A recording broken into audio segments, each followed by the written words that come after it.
Thank you very much for this opportunity to be here with you today. I'm very, very glad for the presence also of the special rapporteur and all these magnificent testimonies. Aid to the Church in Need is a foundation just to help the church on material needs, but it's unavoidable to hear from all the project partners, which are in 150 countries, to hear also the problems that they have when they ask, for example, for help to set up a psychological trauma center. And then we learned that this is mostly for women and girls that have been horrifyingly abused or taken as slaves and then found back, like our colleague from Coptic Solidarity was explaining, that all of a sudden they appear and they are in total shambles.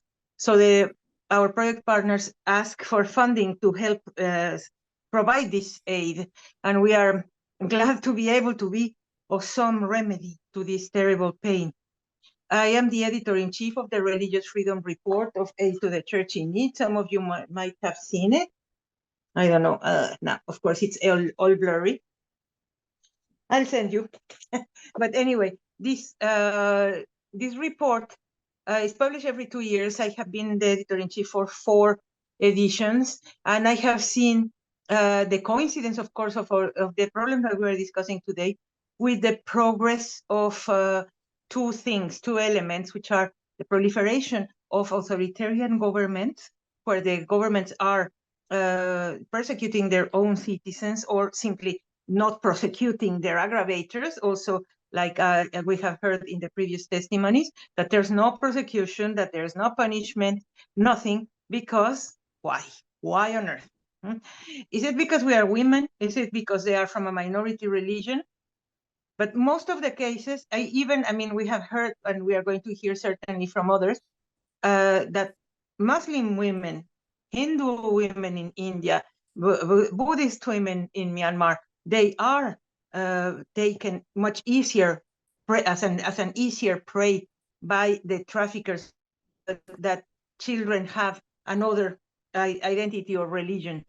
Countries of where we try to help, called Talita Kum, include Nigeria, Egypt, Sudan, Mozambique, and all the Levant. In China, regretfully, I just heard a few days. She might be back. They cannot have children anymore. They just sent them back to Myanmar. You can imagine in what mental state after they have been used like the slaves in the 19th century to produce more organs.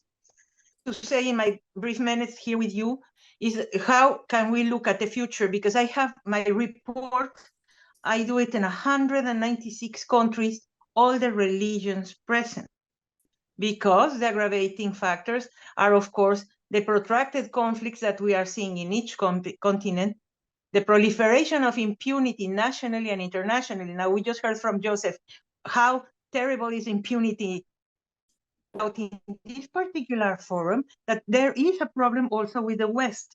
Why? Because there is an unwillingness to take other countries to task because of the desperate on accepting what they call underage marriage as something normal. If the girl was married in Pakistan and returns to Belgium, Belgium doesn't say anything. If she is a Belgian girl, went to Pakistan. Thank you, Marcela. I think we might have to move on to our next panelist just because of some connection issues. But I do really appreciate all the work that you and Aid to the Church in Need does.